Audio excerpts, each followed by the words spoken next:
All right. Good evening, everyone. Thank you so much for making time out. I know these are tough times. People are occupied with various different occupations that they have to run, and you have still made time for this session. So thank you very much. I hope whatever I am able to share today, that is going to be of some help to you. And yeah, so with on that note, we have about 70 plus people who are already here. I'm told that more are expected, and maybe they can join as when they come. A couple of quick things that I want to mention. We'll be looking at industry logistics as an industry, right? We'll do a 45 to maybe 50-minute kind of a discussion, or maybe stretch up to an hour, and then we'll keep on taking questions, right? So a couple of quick pointers for everyone and for me also to keep the flow. In case you have any questions, please mention that in the Q&A box, which you can see right there on your screen. Uh, we have divided this entire session into three segments. So what we'll do is that we'll take a quick pause after each of those three segments, and we'll try and answer some of the queries then. And most of the queries, and then towards the end of the session, we'll have some more time for us to take some more questions, right? So I'll be more than happy to do that.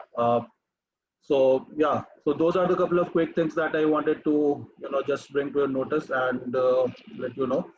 On that note, let us start. I think we are all set. Uh, so yes, logistics, one of the key industries that the country has right now, one of the only industries which has during the toughest of times has kind of continued to sustain and survive despite all the drawbacks, all the limitations, all the restrictions. What we'll do today is we'll talk about this industry, why it is so unique. I have been part of this industry for over 5 years now. So I have a certain liking, and during the course of the session, I'll try and see if I can share a couple of anecdotes in terms of why I like this industry, right? What we have tried to do here is that we have tried to divide the entire segment into entire session into three segments. One is going to be the overview. So we'll generally talk about logistics, how it has been in the past, what is it that we are currently facing or going through. The recovery scenarios would typically cover what is the way forward that we envisage right now, or how do we see this coming up or shaping up. And then towards the end of it, we'll have some time to just update you about some of the career options at the entry come mid level, and why those career options should be lucrative, or what one needs to do to get into this industry, right? So that's the kind of going to be the flow for the day. And I can already see some questions coming in, but yeah, just hold on till the end of at least one session, and then we'll try and take some of those questions also. Right. So moving on from here, I hope I'm audible and the screen is visible to everyone, right? If you could mention that in the chat window, or if you could quickly mention in the chat window if I'm audible, if you are able to see the screen, if the voice is clear.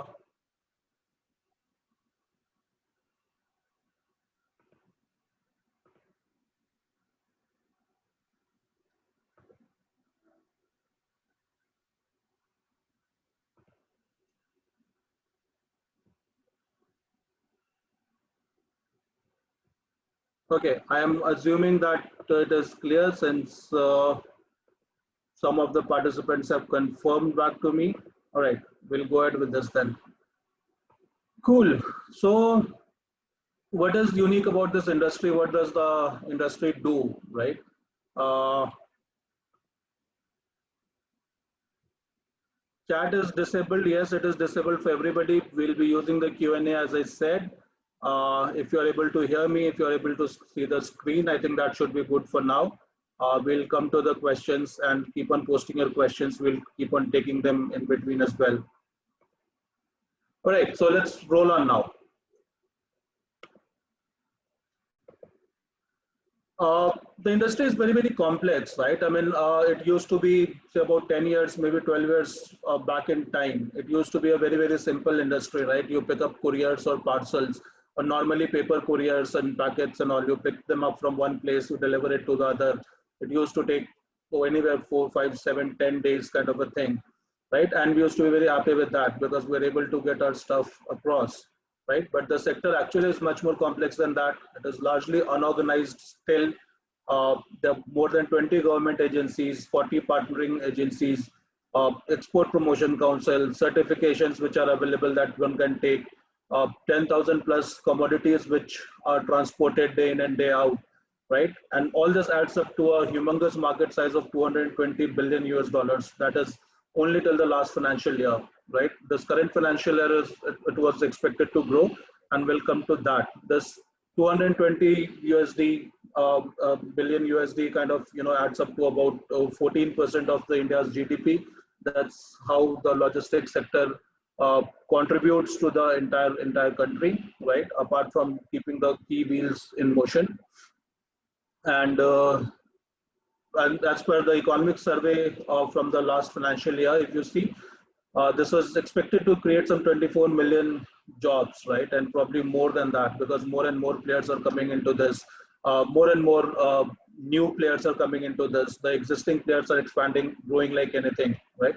And that's what is driving the job creation. And this is how it is expected to remain for the times to come, right? This is a brief segmentation of what the logistics industry looks like. There's a warehousing part of it, there's a freight forwarding part of it, there's transportation part of it, and then there are value-added logistics like reverse logistics and all that stuff, right? So there are various segments within the logistics industry also, various modes of transportation available as well, right? And there's a differentiation between the two. We normally kind of do an either or kind of a thing, but yeah, these are two different segments altogether, and we'll try and put some more light to some of these as we go forward in this session. All right, so it is estimated that by FY25, this industry will be kind of double the size that it is right now, going up to about 450 billion USD. And why do we think that? And why? And what is going to enable that for us or for the country is mindset change to outsource logistics to third-party logistics players like delivery, for example, or there are multiple others, right? Time and again, more and more organizations are realizing that logistics is only it is not the core business that they want to be into, right? It is just one of the means to achieve their objectives, right? For example, FMCG, they create products or manufacture products, or they gather products and they ensure that there's appropriate marketing and sales functions which support those products, and then it reaches the consumers, right? But transportation becomes an inherent part because you have to take it across to various households or various geographies. But that's not the core of the that's a major arm, but not the core of the FMCG business, for example. Similarly, a manufacturing unit somewhere in, say, maybe Tirupur or maybe Nalagarh near Chandigarh, right? There are n number of manufacturing units which rely heavily on exports of their commodities or what they produce, right? So their core competency is really manufacturing and the quality of product that they create.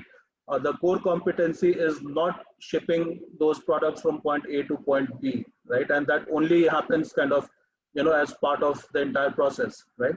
So, and that mindset is kind of shifting because over the last decade or so, if you see, a whole lot of third-party logistics players have come into existence. Some of them perished, some of them have survived, some of them are doing really well, doing like anything, and they're bringing new dimensions to this entire industry. So yes, that mindset change is also happening right now, and I think this is going to continue. Internet penetration and the e-commerce boom. Obviously, a large part of the growth in logistics right now can be, can be created to the e-commerce boom. The more internet penetration that we have, there are organizations. Till some time back, there was only the India Post, which used to operate in some over 20 or 21,000 odd pin codes that the country has. Now there are private players which operate in 17, 18, 19,000 pin codes, right? So, and we are able to deliver, or we have to deliver to those places, or we have to make our presence felt in those places, because there are enough and more people in those places who who order stuff online, say on a Flipkart or a Myntra or a Jabong or an Amazon or maybe any other e-commerce website, right? So the more and more penetration that the internet gains, the better it is for the e-commerce industry, and the higher volumes that the e-commerce industry generates, the better it becomes in terms of a business sense for the logistics players or anybody who wants to enter into this market, or expand this market right now. Then we have a lot of regulatory reforms such as GST, the e-way bills and all. You must have heard of these changes happening over the last 2 to 3 years, right? Obviously, just like any other change, if not managed properly, this turned out to be nightmare in the initial couple of months. But once organizations figured out how to do this or how to roll with this, I think things have become much simpler. For example, for sake of GST, I mean, rather than having multiple smaller warehouses, when you back in the day when you used to have sales tax and octroys and everything, rather than having multiple smaller warehouses in every state, you can now have one mega hub, which gives you the benefit of scale, right?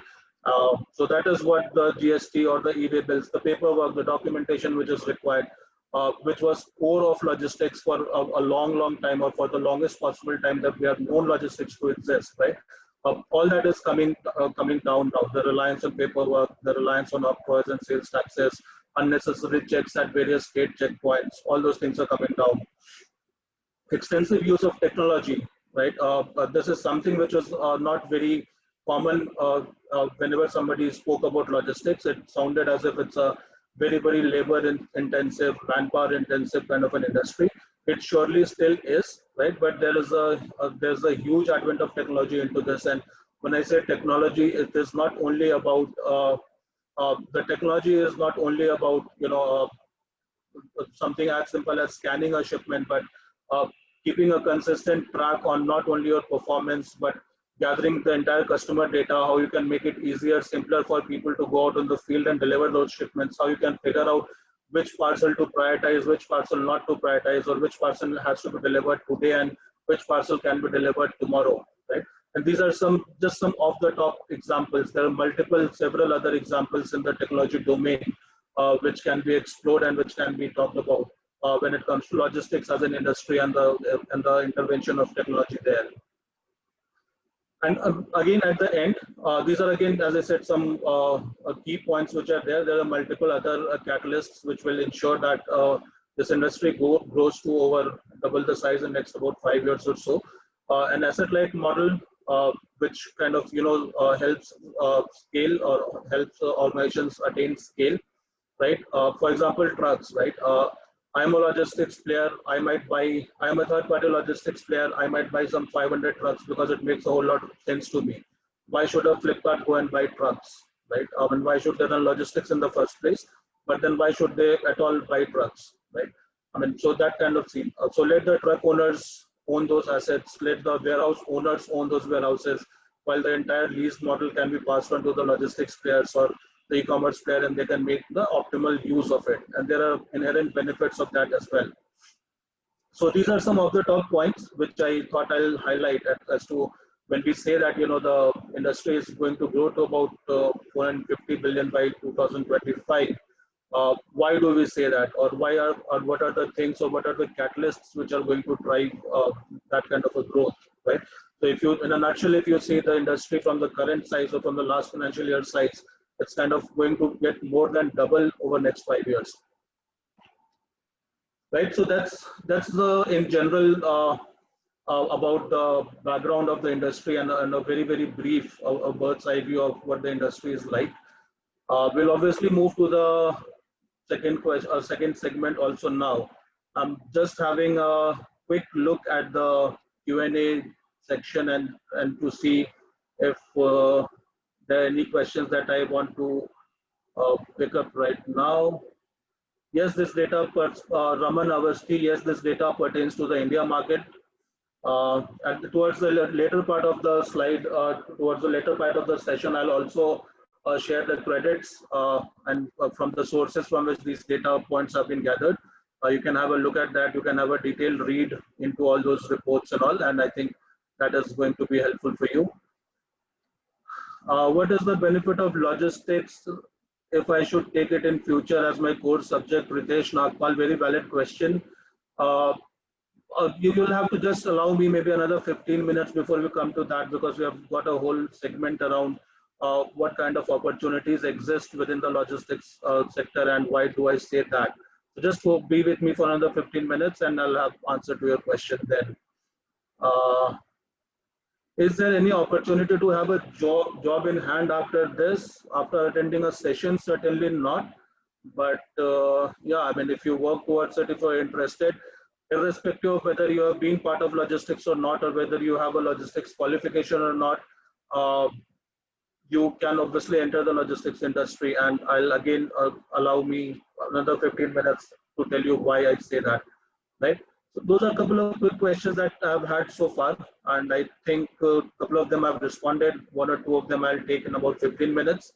Let us move on to the next segment now, the recovery scenarios. Obviously, all of us are aware of the pandemic which has hit the entire world. The country has been equally affected, if not more. So let us see what we have or what we envisage or what we foresee as the future for us, right? The compounded annual growth rate of Indian logistics industry during FY 18-19, this is about a year and a half back, I'm talking about roughly, was about 7.56%, which increased to about 8.91% last year, right? This was well poised to cross the 10% mark in the current year. So for the first time ever, I think logistics was to get into a double-digit growth in the current financial year. However, obviously there was a pandemic and there was a slowdown, and there were restrictions, which obviously logistics as an industry also suffered because of which. So as I said, 10.5% CAGR was expected. However, COVID has adversely and severely impacted this growth. So obviously we are going to remain way below that 10.5% of projected target. During the Q1, which was the worst quarter probably of the financial year, or the worst quarter that the country has seen for the longest possible time, the national consumption decreased by over 50%. However, the logistics industry saw a decline of only about 36%. So it was not equally proportional. It did see a decline, but it was not equally proportional. Part of it also is because right from the week one of the lockdown, if you recall, there was a lot of thrust on getting the essential commodities delivered, and there were a lot of permissions and permissions given for the movement of essential commodities, masks, sanitizers, groceries, food items, milk, and stuff like that, right? So that kind of movement, medical equipment for that matter, right? So that kind of ensured that the dip in the decline in the logistics sector was not proportionate to the national consumption decline, right? But obviously we had our share, and we did suffer because of that. Quarter two is slightly better because as and when more industries started opening up, as and when more geographies, more opportunities, more avenues started opening up, the logistics sector, most of it piggyback on the logistics sector, right? So I mean, if from 10 commodities you allowed 15 commodities, obviously X number of more trucks need to be used because of that. So it's as simple as that. So it's still seeing a diminishing growth, but from a decline to 36% in the first quarter, the diminishing growth has come down to about 9 to 12.5% now. The third quarter is going to be the quarter of emergence, as we call it, especially from a third-party logistics perspective, because of the simple reason that you see a lot of the e-commerce players which will go into the festive season will start, right? The national consumption is expected to increase drastically because of that. People do have purchasing power in general. Things that were not being able to spend on earlier, they might possibly want to spend on those things now, right? So the purchasing power is sort of there, and apart from that, any other commodity, a larger list of commodities are now open to transportation. More markets have opened up, right? and hence the need for logistics during the Q3, which is the upcoming quarter, is going to be there, right? So the growth obviously is still below what was expected, but it will still decline at a diminishing rate. The industry is expected to bounce back to the pre-COVID phase during the last quarter of this year, FY21 Q4. The growth rate is expected to be either at par or swing towards a positive or maybe a marginal negative for some organizations. But in general, it is expected. The sentiment is that it will either be at par as last year or it will go beyond that, right? So some kind of positive growth is finally expected towards the last quarter. Again, with the assumption that more and more sectors will open up, more and more avenues will open up, more and more geographies will open up, right? And the overall impact of the pandemic will start diminishing at some point in time over the next 3 to 6 months, right? So yeah, I mean that's the overall scenario, and that is how it looks like right now. I mean, obviously there's no crystal ball that people can look at and predict, but that's pretty much how it looks like right now. If you look at the years to come, which is the subsequent and the next 2 financial years, this growth rate is expected to go up to 16.5% again. So which means that it will not only bounce back to the pre-COVID era, it will also get beyond that. But yes, having said so, the current year has seen its share of decline, which is obvious, and the reasons all of us are aware. And we'll see how it goes from there.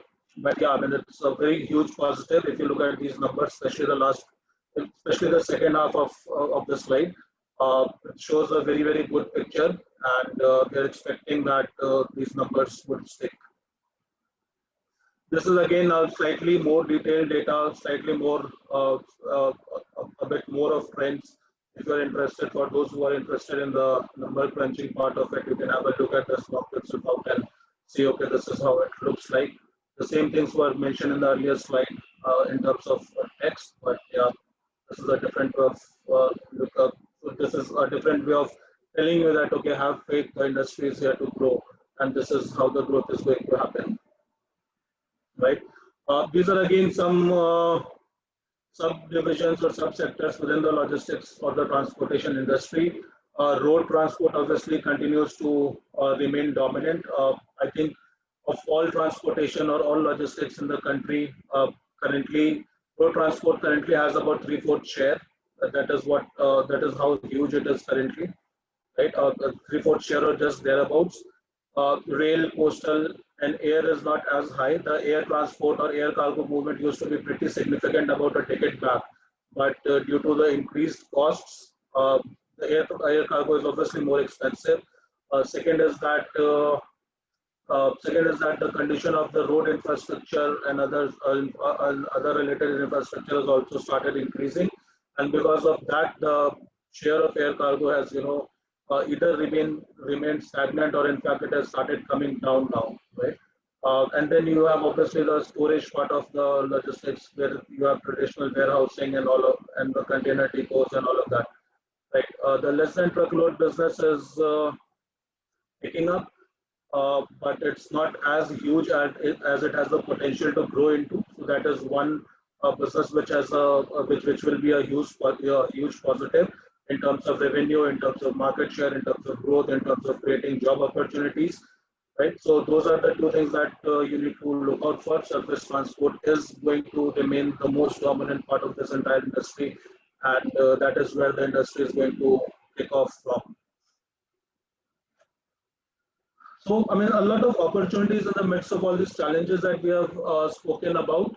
It's not only that the scenario is bad, the scenario may have been bleak for a brief period of time, and that's probably more like a course correction, a natural way of course correcting, right? But how it looks like right now is that of the 12 or 30% of GDP spent on the logistics, roughly 4% is related to inefficiencies or challenges in the system. So these are some of the opportunities areas, right? These are some of the opportunity areas that each one of us or anybody who aspires to be part of the logistics industry can look forward to. You can pick up one of these as the 4% of the Indian GDP is pretty huge, right? It's a mind-boggling number, and if there is an opportunity to correct that, I'm sure people should be looking forward to it and become part of that. These are some broad classification that you can see on your screen on the right hand side. High road share, low speed, higher transit inventory, longer distances, theft and damage. These are some of the aspects that add up to these 4% of inefficiency or challenges. I'm just putting in some more numbers here that you can see, and then we'll talk about this. So I think the impact of GST and other stuff we have already spoken about. A truck in India typically travels anywhere between 60 to 80,000 kilometers a year, right? As compared to a bigger country like the USA, there a truck kind of travels about 300,000 kilometers a year, right? The interstate border checkpoints, which are responsible for the scrutiny of goods and indirect tax compliance, uh, and the and the related regulations here, right? These are the ones which are kind of impacting this very badly. Warehousing cost has improved after the GST implementation, as I briefly mentioned earlier. Companies used to establish warehouses in different states for well tax benefits. Now, with the GST coming in, the number of warehouses has already started. The large number of warehouses, the size of the number of large warehouses has started to fall. However, the warehousing and inventories of the total inventory related cost, which you can see on the second point here, 0.3%, right? That carrying cost kind of constitutes about 90% of all costs. The reason for inventory losses, obviously, we touched upon one of the earlier slides. We touched upon the technology part of it, as so in terms of what is the scope there. So a lot of times people end up overstocking, mispackings or misshipments, the inventory count errors which occur, the picking time which is taken, right? So from the time you get an order in a warehouse till the time you actually go pick that order up from the shelf wherever it is stacked, bring it to the table, and then make it ready for dispatch. So that time taken is like precariously long. And the incoming inventory errors. I mean, there's a truckload of SKUs which started from X facility and it came to Y facility. And in the transit, whether it is an accounting error or accounting error, right? Those kind of losses also kind of kill, right? Longer distances obviously reduce the surface delivery time. Some positive reforms and improved road connectivity is something which is required.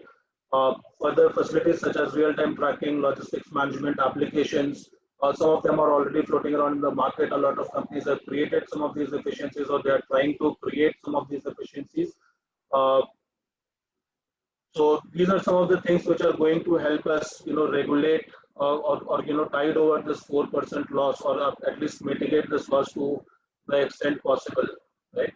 So that was the idea of just putting this out in terms of what opportunities exist and what are the areas in case you want to venture into logistics. Then these are some of the areas that you can explore.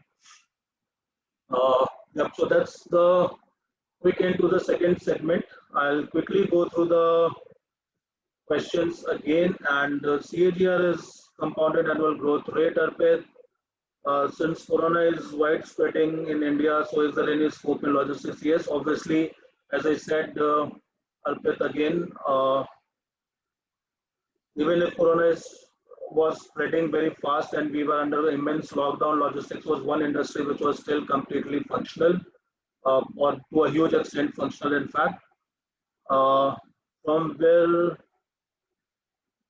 where I have gathered this data, I'll give you all the details towards the end of this presentation, so you can go read through. I've just picked up some key points and curated them for your use, but I'll share those sources and you can read through those sources.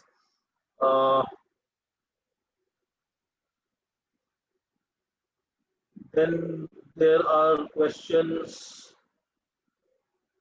Can't we build or promote a sharing warehouse concept, booking online space that is already existing in India? It's at a very, very small scale, Kshitij, right now, but there are shared warehouses which already exist. A lot of organizations provide that. So there are organizations which provide you warehousing space where multiple tenants or multiple merchants can come and stock their stuff.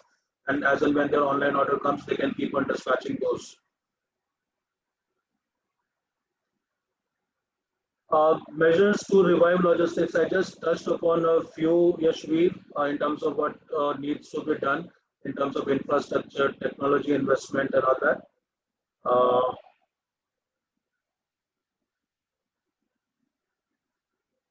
Praveen says when you mentioned this an unorganized sector to a certain extent, to a huge extent, in fact, it is unorganized. What factors can make it more organized? I think with more structured players, large players, corporate houses getting into logistics, that can help it organized. Uh, Could AI play a pivotal role in logistics to make a difference? Yes, there are some companies who are already doing a lot of work around that space. They may not be visible as they're still in a very nascent stage, but there are companies which are trying to put AI together uh, uh, and come up with solutions. As we do find getting on time being the priority, but we do see a compromise in quality. Yes, the time pressures are such that at times you might see compromise in quality, but the idea is to solve that very problem as well. All right, so those are the questions that we have so far. We'll now move on to the final segment, which is about the job roles and job scenarios. What are the career opportunities that some of us can explore, and why do I say we can explore those career opportunities, right? So let us see, the National Skill Development Corporation, I hope most of you would have heard of it. They came out with a report on the Indian transportation, logistics, warehousing, packaging sector. They said the sector is going to need about 31 million strong workforce by FY22, so which is by end of next financial year. So that is one positive. Have direct manpower involvement at a high of 41.4 million by 25. This is a Macquarie survey that I came across, and I thought it is worth sharing with you. That adds to your confidence of the industry. In terms of role, these are the various roles which are available. If you can see see this diagram on the right hand side, there are a lot of roles which revolve around transportation optimization, which is majorly about the tech enablement part of it, fleet management, customer relationship management, supply chain management, which is core logistics, warehousing, last mile deliveries, reverse pickups, first mile pickups, and then obviously you have the normal stuff like people like me who are part of the enabling functions like HR, sales, marketing, media, finance, workforce analytics, and all. So these are the broad segments in which opportunities are available. This primarily envisages the entire logistics industry, right from technology to HR to finance to CRM to fleet to supply chain. Why should you have a career in logistics? I think this was one of the questions that some of you had.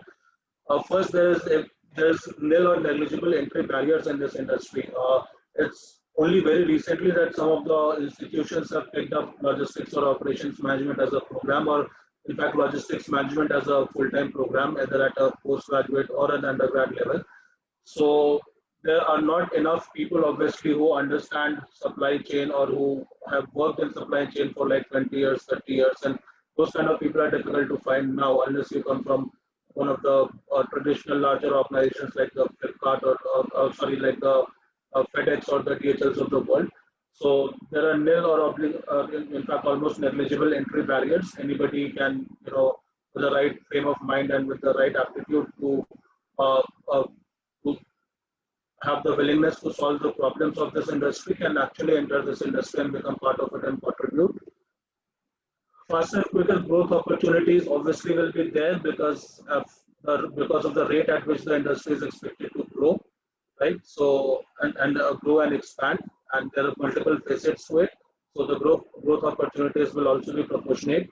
The industry is still developing and it is still getting organized. That I responded to one of the previous questions, and hence more opportunities will come up into domestic as well as the international market. It is deeply rewarding. Apex in 2017 concluded that a lot of millennials whose supply chain management careers for growth and emotional satisfaction. In fact, the average age for my organization, if you see, if I just take out some outliers, the average age for my organization is going to be would be roughly around 26, 27 years, right? Or maybe 28 years. So, and somewhere around that number. So it is certainly below 30 years of age, right? So that's the average age of the workforce in my organization. So, yeah, that's one of the preferred career choices. I do visit a lot of campuses. I did visit a lot of campuses last year. We had over 150 recruits from different campuses, right from engineering to management to technology to BBAs to undergrad, postgrad, everything. And we picked up over 150 people. And every single one of them have joined and they're trained, they've got trained and they're out in the field and they're already enjoying their stint with us. Analytics also plays a very strong part in operations. The data sciences and technology folks will get exciting problems to solve. Uh, and there are logistics organizations which have got 30, 35, 40, 50 member data science teams now. There are a couple of them which have got a larger data science team as well. Right? So those organizations, so for people into niche skills like data sciences and other technologies domains, they also have huge career opportunities available. And obviously, there's this inherent part of becoming something big and contributing to the society. So, amid COVID-19, while the doctors and the nurses and the police people and everybody else was on the forefront, logistics was also one industry which was, consistently operating and ensuring that the right supplies reach the right people, right places at the right time. Right. So, and it was never a standstill for us. And then again, to summarize, there are different roles, right from a ground loader, somebody who can do loading, unloading, picking, packing kind of a stuff in a warehouse, for data scientist, to an operations manager or an operations supervisor kind of a role. So the entire spectrum of role is available within supply chain, outside of supply chain operations, but within the logistics domain. So these are some of the reasons why I say that logistics has tremendous career opportunity and people should actually look forward to it. This is typically a warehouse career pyramid. You start at the entry level, you can become an order picker, packer, a warehouse assistant, or a trainee kind of a role. And you can grow right up to the chief supply chain officer or the head of warehouse operations or chief operations officer or whatever it is called in different organizations, right? So that is how the hierarchy looks typically in a classical supply chain organization. Obviously, various organizations will have different structures to complement this, but this is in general what it would come down to. In terms of career opportunities, why I see these career opportunities will come up is because of the e-commerce push. The boom in the e-commerce has opened up new avenues certainly, and there are new kind of challenges in the logistics sector because of this boom. The success of e-commerce also seems to depend on effective IT support, technology support, transportation, and better logistics infrastructure, right?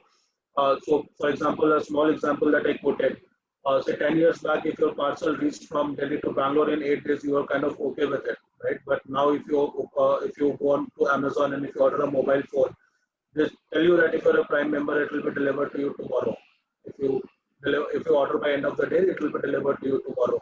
Right? And if it doesn't get or delivered tomorrow, that kind of irritates you as a customer, right? So that is how the expectations are changing, right? So the e-commerce push is there, and the e-commerce push is there to stay. There is roles offered by the logistics sector, as I again mentioned during the previous slide that we are going through, the entire spectrum which is available to us, right from a fresher in a role of a trainee to senior positions in functions like sales, marketing, operations, customer service, finance, HR, IT, technology. A lot of these jobs require specific skill sets as per functional requirements. However, these are still industry agnostic. So even if you're an HR manager with X industry, you can still come down to the logistics industry in the same capacity. You just need to change your understanding of the industry, while your actual functional expertise can remain the same. You may not actually need to change that. Demand supply gap in hiring talent is immense due to the new trends in the supply chain and logistics fields. Companies are looking for professionals with new and advanced skills in their fields, right? Now the industry is at more matured stage as compared to what it was about 5 years back, and hence the kind of supply chain solutions which are being built or which are being created, those are more in demand. So So it is more about people who are willing to take up that challenge, who are more analytical in nature, who want to become part of this growth story, the Indian national growth story, right? So there's enough and more roles for all these individuals. Women in logistics sector is typically very unheard of. There are not a lot of female folks in the logistics sector. Uh, there are a few. Some of them have started showing interest now. So I would say the trend has just started to change. Right? It is not that it has changed completely, but yes, that is one talent pool which has not got attracted, or the industry has not been able to make itself lucrative enough for this kind of a talent pool. Right, so that is one area where people need to work upon, and it is not only about getting female folk into HR, finance kind of roles. Uh, I have in my organization, we have females operating warehouses on their own, or I have females who are operating individual last mile dispatch centers or certain other operating functions as well. Right, so those are kind of opportunities which are available, and people are picking these up. Uh, the job prospects and the hiring scenario, which is again kind of the demand supply gap, kind of complements the demand supply gap theory. The job prospects are huge. There are hardly any industries as of now that we speak which are hiring at a speed in which the logistics industry is hiring. So whether it be a third-party logistics player or a traditional large logistics player or an e-commerce player with a complementary logistics arm, right? Everybody is hiring at a rapid pace, and I think that pace is there to remain for the times to come. So there are immense opportunities there as well. And for example, we as an organization have hired, I don't know, maybe over 5,000 people since uh, mid of April till now, across various roles, obviously, right? So, and there are multiple other organizations which have done the same. Right? So there's nothing special, but there are multiple other organizations which have done the same. So the industry as a whole kind of has created those many job opportunities. Exponential growth of the sector, as I said, you saw the quarter growth and the growth projected for the upcoming financial years. There's hardly any industry which will be able to get back to a double-digit growth in next 2 or 3 years, right? Normally, those industries are very stagnant, be it IT, technology, FMCG, consumer durable. You normally see mid to high single-digit growth, but logistics as an industry is certainly going to get to a double-digit growth in about 2 to 3 years from now, and that growth rate is going to sustain. So that is for sure. Uh, New era, I mean, the government notified logistics as an industry. The government recognized logistics as an industry a few years back. So the new national waterways or the highways which are coming up, the broadening of the highways, truck corridors which are being built between major metros or other similar corridors which are coming up, right? Plethora of sophisticated third-party and fourth-party logistics players which are revolutionizing how warehouses are being managed, right? Increasing consumption and consumer maturity is providing again a very big lift to the packaging subsector for that matter, right? Leading into again further job creation. So it's not only about warehousing where you see stacking, storing, or movement of goods. It's also complemented by packaging and allied services as well. New job roles, e-documentation, for example, GST, nobody knew about anything, but this industry relies heavily on GST. The e-way bills, which the government introduced, now that is a special skill set that somebody who needs to understand the e-way bills can create those, can manage documents. Uh, Warehouse packers, inventory clerks, logistics distribution manager. B2B is a huge segment which the industry is going to explode on now. There are organizations which are focusing on B2B specifically, and there are organizations which are growing rapidly within the B2B space as well. This is not something which was very common to the logistics industry till a few years back. Maybe a bunch of players were doing that, but now it is more rampant and more players are participating in that model as well. And documentation holds a very key part of any B2B transaction, right? So that is again going to create even further roles. Re-engineering skills and talent. Now, this is again something which is very important, and this is something which we talk about a lot. That with the tech orientation that we see, which is getting into the logistics industry and it is gaining momentum right now, various universities and private education institutions have started offering degrees, diplomas, certificate programs in logistics and related management skills, right? So a bachelor's or a master's degree in any professional diploma course in logistics or supply chain that grade them with essential knowledge and skills of the field or responsibility that should suffice. Even the government is keen to equip the youth with optimal skill sets. So if you look at the entire NSDC or the Logistics Sector Skill Council skill stack, they have got they have got clearly demarcated job roles which revolve around various logistics sector jobs only, be it a warehouse picker packer, be it a delivery boy, or certain allied roles as well. I think uh, the NSDC and the Logistics Sector Skill Council have partnered with somebody to start a course in data sciences for logistics as well, right? So those kind of new skills are the need for those kind of new skills are being recognized, and those skills are being consumed by the institutions, colleges like yourselves, and those are being imparted as a full credit course to make people ready for these kind of roles in the course of time. Uh, What's the value of this discussion? Uh, the industry expects to see about 60 to 75 new entry of large startups in the next 5 years or so. When we say large startups, we typically are looking at companies which get put in a capital of about 350 to 500 crores. This is in Indian rupees. Again, another 300 startups with slightly lesser capitals between 100 to 350 crores. Over 600, maybe up to 750 new entry of startups with a venture capital of even lesser amount, say 50 to 100 crores. The most promising and surprising fact remains, this remains as the most surprising fact, because at such a lesser capital, logistics is a capital intensive industry, right?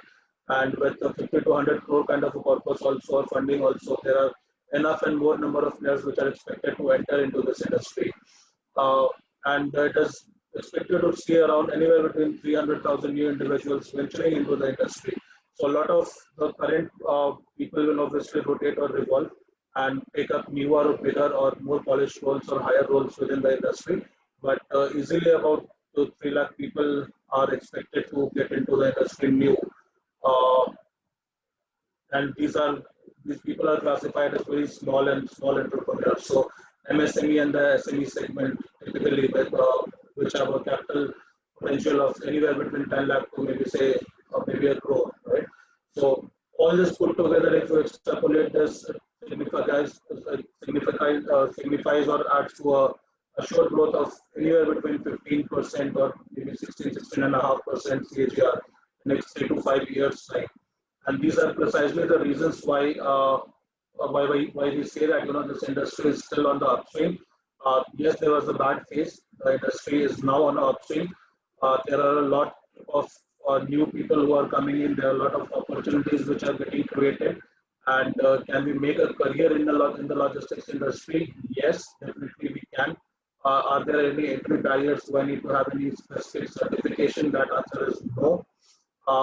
Can anyone with the right frame of mind, I'm not even saying skill set, but with the right bent of mind, can that person enter the logistics industry or the logistics space and make a career there? Absolutely yes. Right? So those are some of the points that I thought I'll share. Been talking for about 45, 50 odd minutes roughly now. So what I'll do is that I'll just take a pause here. I'm almost done with the session that or the information that I wanted to share with you all through the session today. A lot of you wanted to know the source of the various data points that we have curated here and put this across. For me, the source are two of my team members who helped me put this across. So, and you may not probably know them, but yeah, I still want to thank both of them. And plus, there are some other credits which I would want to share. Bloomberg commentary of all cargo, the team, report, Edelweiss, Economic Survey of India, and Today Economic Times, MERA, NSDC, and a couple of others if I have missed. But yes, these are the ones who have help me put this entire set of information together for you so that you can consume it in a curated fashion. All right, so that's all that I wanted to share. I think we are just about on time, another 4, 5, maybe 6 minutes or so. In case you have any questions, I'm now going to get into the Q&A tab and see if there are any questions that I can answer for you. Uh,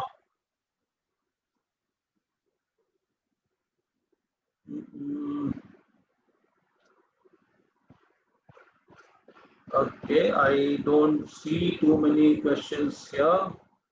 Most of these have been responded to. There are some participants which are raising hands. Okay, I'm just going to allow you one by one to talk and just take 2, 3 questions.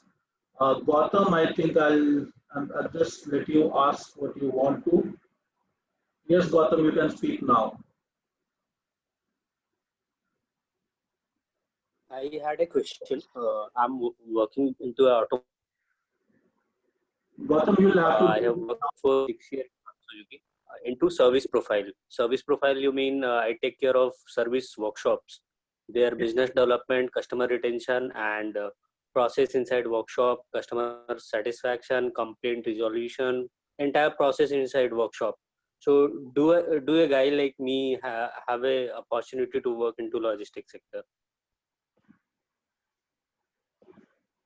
Absolutely, yes, Gautam, I got your question. I have muted you back.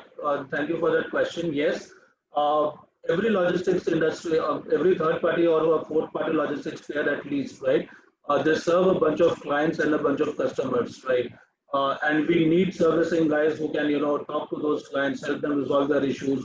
It's not an industry which operates at 100% service level, right? So there are always some people who are going to be not happy about the services, or they want to make inquiries about where their product has reached or what is happening to their product or when do they expect it to be delivered, right? And some of them get irate, some of them have a lot of patience, right? But we still need servicing people who can respond to those kind of queries and questions, right? So yes, anybody who is in servicing who has that bent of mind to resolve and help out the client by resolving his or her queries and questions by coordinating with a lot of team members internally within the organization, yes, there are a lot of opportunities for them. I hope I was able to answer your question. I next have Kunal Sen Gupta. Kunal, you can ask your question now.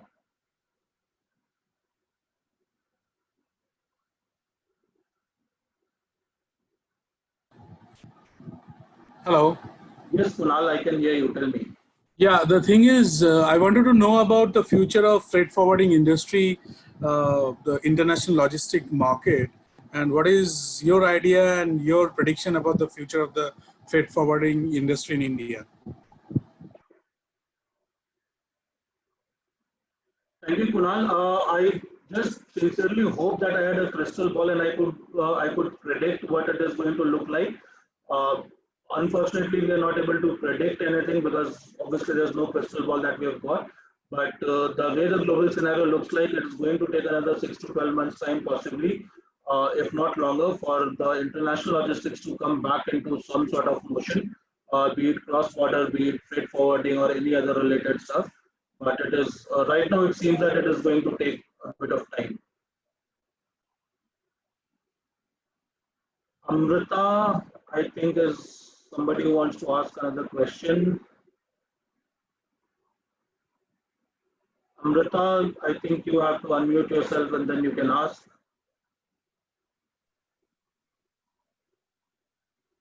Hello? Yes, Amrita, I can hear you. Yeah, sir, I just wanted to ask one question, whether logistics is a part of supply chain management or it's a part of operations? I think logistics is more like an industry, right? It's like the mother industry. Supply chain is a part of supply chain is a part of logistics, of which operations is a further sub part. So, if my understanding is correct, it's logistics, then supply chain management, then operations. All right, sir. Thank you very much. One last question, probably. I think we have Mohammed Akhlaq Ahmed. Akhlaq, you want to go next? You have to unmute yourself before you can ask a question.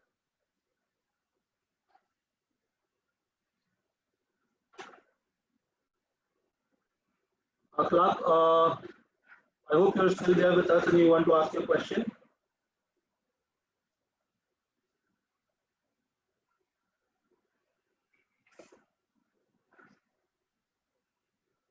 Right, in that case, I'll move on to Deepak Kayade. Good afternoon, sir. Deepak Yes. this side. Just wanted to know, like, what are the challenges if a logistics service provider integrates the solution in terms of shipping, rail, transportation, and what is an exposure and how what will be the future of that industry? I'm sorry, I'm not very clear of the question, Deepak. I am talking about integrated solution provider. Like, there are hardly few integrated service provider in India, like shipping industry, rail industry, and road transportation industry. Like, let's have a common flavor of that. What are the challenges according to you? I think the biggest challenge will be to create that kind of an infrastructure, right?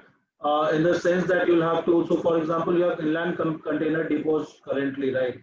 But not necessarily those ICTs have adequate connection. They have connections, but I'm saying not necessarily they have adequate connection and adequate and frequent enough connections to the, say, maybe the nearest waterway, right? Or nearest port head, for example. Major challenges, I think, infrastructure, creating an infrastructure. For example, if you are in Delhi or somewhere, and if you know, there are a couple of places where they have created the integrated mass rapid transport kind of a system, right? Where you have a railway station, you have a bus station, you have a metro, which is a terminal there. All of them put together, and that is how simple it is for people to commute. Right? So it's that kind of a parallel within logistics that will need to be created. I do not think it is on the government's radar right now. Not that I am aware of, but yeah, I mean, infrastructure is creating that kind of an infrastructure is going to be the biggest challenge. Oh, yeah. Thank you.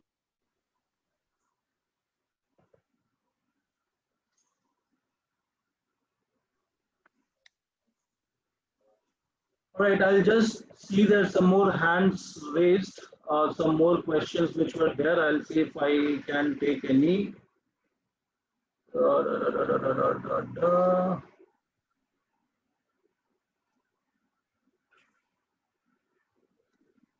Yep, I think that's all the questions that we have apart from your good evenings and thank you. So thank you very much for being such nice, patient audience. I hope I was able to share some insights into what we're looking for. I hope I'm able to send you back slightly richer and wiser from this session. Thank you very much for being part of this. Lovely presenting this to you. Look forward to another opportunity to interacting with you again in due course of time. Stay safe and take good care of yourself. Thank you, everyone. You take care. Good evening.